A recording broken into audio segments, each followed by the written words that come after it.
This is Around and About, focusing on people and events in our community. Something happens to families when they're facing difficult situations. Many of them come closer together, and some may fall apart. When facing a diagnosis of pediatric cancer, the family is immediately thrown into a world where very little makes sense, and even the most simple decisions can seem overwhelming.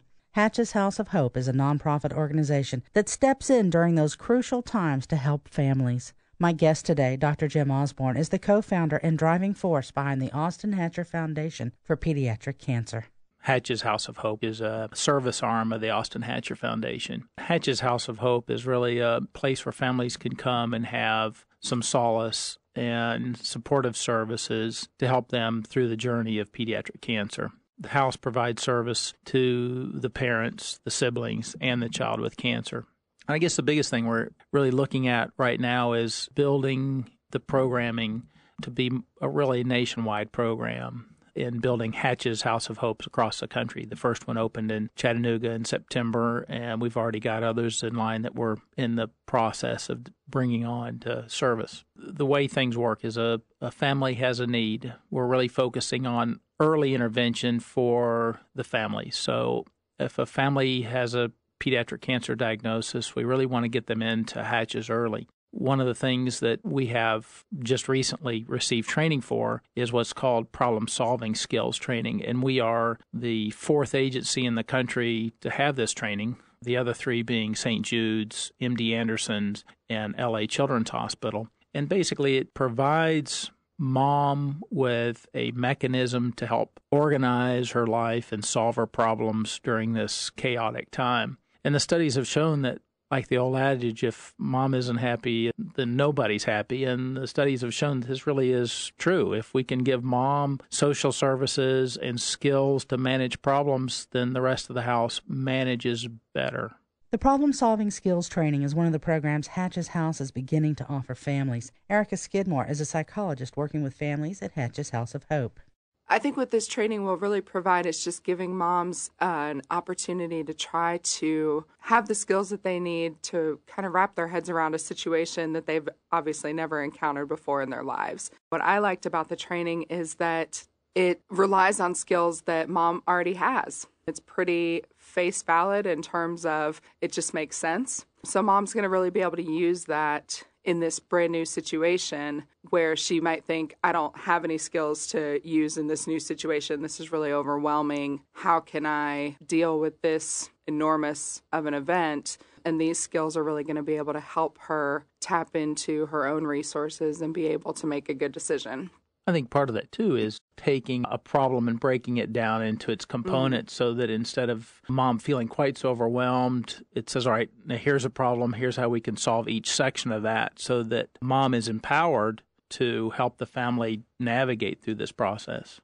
The problem-solving skills training is based on very basic fundamentals that are easy to employ. During the first few months after a child has been diagnosed with cancer, everything has changed in the family's world. Parents are faced with having to acquire knowledge and make decisions they would never have imagined before. And for many, maintaining the simple daily routine of the family can seem an impossible task. The basis of the training is really identifying what the problem is and then kind of talking out what are some possible solutions.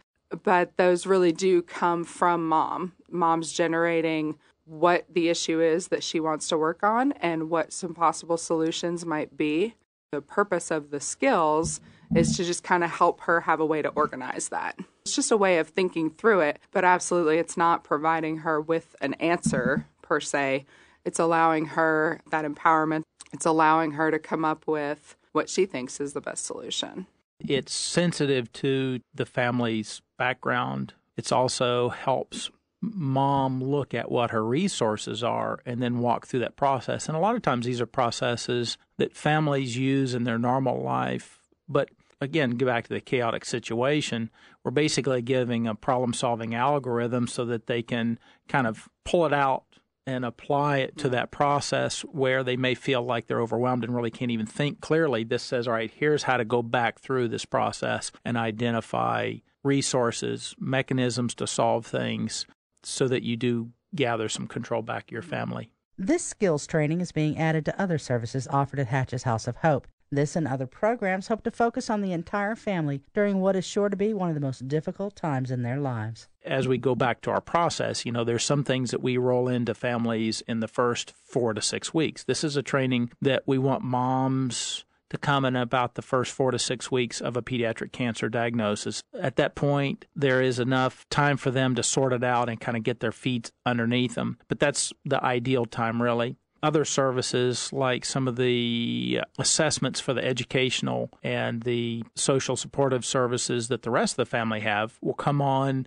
about that time or even later. There is a study being done by the COG, which is Children's Oncology Group. It's a worldwide program that tries to get families in to do a baseline assessment of the functional status, social, emotional, and educational. And they'd like to get families in before 9 months. And so we're working really on moving that up to closer to 6 months, get the families in, get them tested, determine what a baseline, and then start academic supportive services at that time. If there are emotional needs, which there always are, or even things like personality disorders that families bring into the pediatric cancer diagnosis, those are times for us to really work on helping the families find functional ways to improve their life. Hatch's House of Hope and the Austin Hatcher Foundation will continue to identify and implement programs to help reduce the stress of pediatric cancer on the family. You can find more information on their programs online at hatcheshouse.org or by following the links provided on our blog at wutc.org. For Around and About, this is Rabbit. Around and About is a production of WUTC with contributions by the staff and volunteers of WUTC.